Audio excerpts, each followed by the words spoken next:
Que demandez-vous aujourd'hui à Emmanuel Macron et au gouvernement? Un retrait pur et simple du projet, juste? Le retrait pur et simple du projet. Je crois que les Français ont bien compris quelle était la logique générale. Il s'agit tout simplement de faire des économies dans le budget de l'État et de nous faire travailler plus longtemps avec des pensions qui vont être plus réduites et qui vont notamment toucher les publics les plus fragilisés, aux carrières les plus hachées, les plus précaires.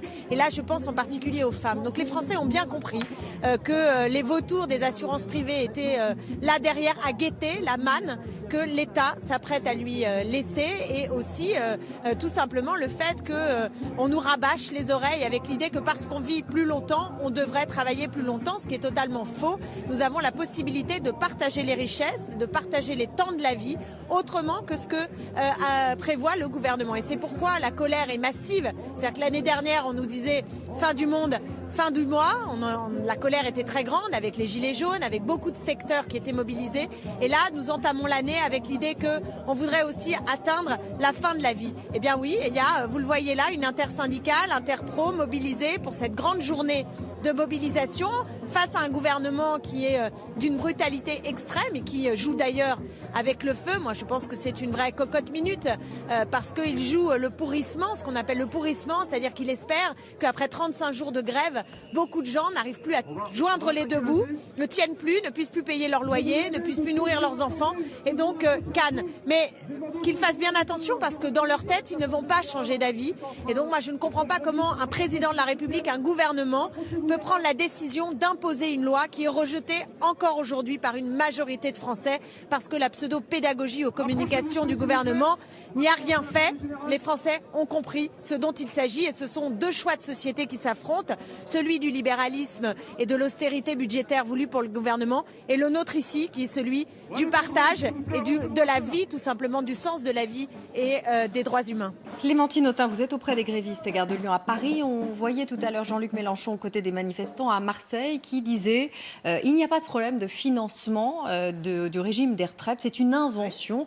Édouard Philippe invente ce problème de financement ? Mais oui, bien sûr, c'est une invention pure et simple parce que le régime ne court pas à sa perte à court terme. C'est pourquoi d'ailleurs il n'y a absolument pas d'urgence à réformer le système actuel.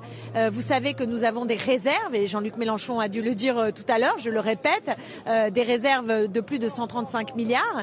Et pour équilibrer, il y a plein d'autres façons d'imaginer ce rééquilibrage. On peut aussi taxer le capital, on peut aussi investir dans la transition énergétique, créer de très nombreux emplois, faire en sorte qu'il y ait une égalité professionnelle, salariale entre les hommes et les femmes. Et vous verrez que les caisses de retraite seront très bien alimentées. Donc on n'a pas un système qui est aujourd'hui en grand péril, qui légitimerait une urgence à le réformer. Et s'il faut réformer, nous, on n'est pas contre la réforme. On fait d'ailleurs des propositions.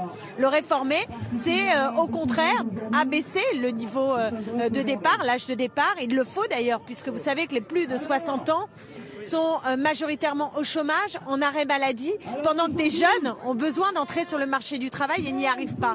Donc on marche sur la tête aussi avec la logique productiviste et consumériste qui gouverne malheureusement aujourd'hui le monde et la France. Et je pense qu'il faut sortir la tête de ça et se dire qu'on doit s'interroger sur nos besoins et sur le sens du travail et sur le partage des richesses. Et si on fait tout ça, vous allez voir qu'on va réguler différemment la logique des temps, la logique des droits et la possibilité de garantir, de profiter de la vie à partir de 60 ans et en particulier pour ceux qui ont des métiers pénibles, que le président de la République le veuille ou non, puisqu'il n'aime pas le mot pénible, qui laisserait à penser qu'il y aurait des métiers pénibles. Oui, il y a des métiers pénibles et oui, les gens ont besoin de partir suffisamment tôt pour pouvoir profiter d'un temps de retraite en bonne santé avec des revenus qui permettent de vivre dignement. Voilà ce qu'on demande.